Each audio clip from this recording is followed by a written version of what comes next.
Good morning, students. We will discuss further the impact of railways. It made the transportation of raw material from source area to the port easier. अच्छा, अब railway के आविष्कार के बाद क्या हुआ कि रॉ मटेरियल बड़ी इसलिए जो थे वो ट्रांसपोर्ट हो सकते थे, इधर से उधर आदान प्रदान हो सकता था. It facilitated transport of manufactured goods to distant market. जो मैन्युफैक्चर हो गई, जो प्रोडक्शन होगी, अब उसको अलग अलग मार्केट से भेजने के लिए आसानी होगी. Quicker movement of truth become possible during a revolt और रिबिलियन. यदि कोई झगड़ा हो गया, कोई विद्रोह हो गया, अटैक हो गया, तो उसके लिए भी अब ये इजी रह गया मूवमेंट होना ट्रूप्स का, आर्मी का. Strengthen the political administrative unity of India. इसने इंडिया की पॉलिटिकल और एडमिनिस्ट्रेटिव पावर को भी यूनाइट किया. Different regions came into the contact. They started sharing the grievances about the colonial system. एक दूसरे के साथ कॉन्टैक्ट में आने शुरू हो गए अलग अलग रीजन्स, और अपनी अपनी ग्रीवेंसेज मतलब अपनी अपनी प्रॉब्लम्स को डिस्कस करना शुरू हो गए. This will help in reducing the caste discrimination और other barriers the people of different background travelled together in the trains.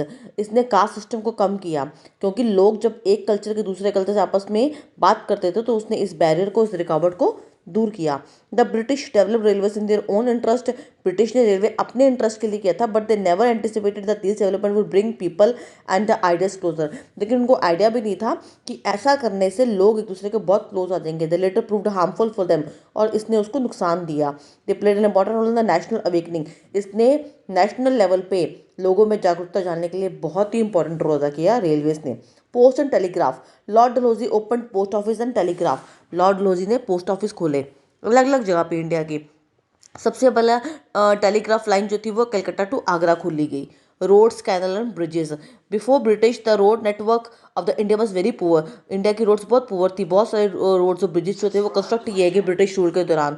और लॉर्ड डलहौजी ने SPWD डेवलपमेंट डिपार्टमेंट खोला इन 1854 में, और जो जिसको हम PWD डिपार्टमेंट बोलते हैं. ये डिपार्टमेंट जो होता है रोड्स और ब्रिज बनाने के लिए रिस्पॉन्सिबल होता है. You have to do it yourself. This one also. अब आगे करेंगे impact on art and culture. The British rule brought changes in all the segments of Indian society. British rule ने ऑलमोस्ट हर society में, Indian society में हर section में बहुत सारे changes लेके आए. The colonial rule introduced new art form, styles, techniques, material. जो colonial rule था उसने बहुत सारा के आर्ट तरीके में, स्टाइल्स में, टेक्निक्स में चेंजेस लेके आए. ब्रिटिश इंट्रोड्यूस वेस्टर्न थिएटर बनाया गया, जिसमें मीडियम जो था powerful medium to highlight social और पॉलिटिकल प्रॉब्लम्स, जिसमें सोशल और पॉलिटिकल प्रॉब्लम्स को हाईलाइट करके दर्शाया जाता था. जैसे दीनाबंधु मित्रा प्ले, नील दर्पण जो था बहुत ज़्यादा सक्सेस मिली उसको. ये एक प्ले था बेटा. और 20वीं सेंचुरी में वेस्टर्न म्यूज़िक बहुत पॉपुलर हो गया. वायलिन, अदर यूरोपियन इंस्ट्रूमेंट जो थे वो यूज़ होने शुरू हो गए. और फिल्म्स भी प्रोडक्शन शुरू हो गई, जैसे कि सबसे पहली फिल्म आलमारा जो बनाई गई 1931 में. इसके अलावा sculptures were introduce by the European style. कई स्कल्पचर बनाने शुरू हो गए. और famous royal academy of arts जो थी वो लंदन में बनाई गई 1768 में, ठीक है, जिसमें कई इंडियन स्कल्पचर्स का इन्फ्लुएंस था. सेवरल यूरोपियन पेंटर्स जो थे वो उन्होंने विजिट किया इंडिया में 18th और 19th सेंचुरी में, और यूरोपियन थीम्स और टेक्निक्स जो थी उन्होंने इंडियन पेंटिंग्स को डोमिनेट करना शुरू किया.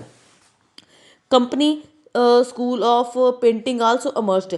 पेंटिंग का स्कूल खोला गया. आर्टिस्ट जो थे वो हायर किए गए कंपनी के द्वारा, ताकि इंडियन सीन्स और मॉन्यूमेंट्स और पीपल प्लांट्स जो थे उसको हम पेंट कर सके.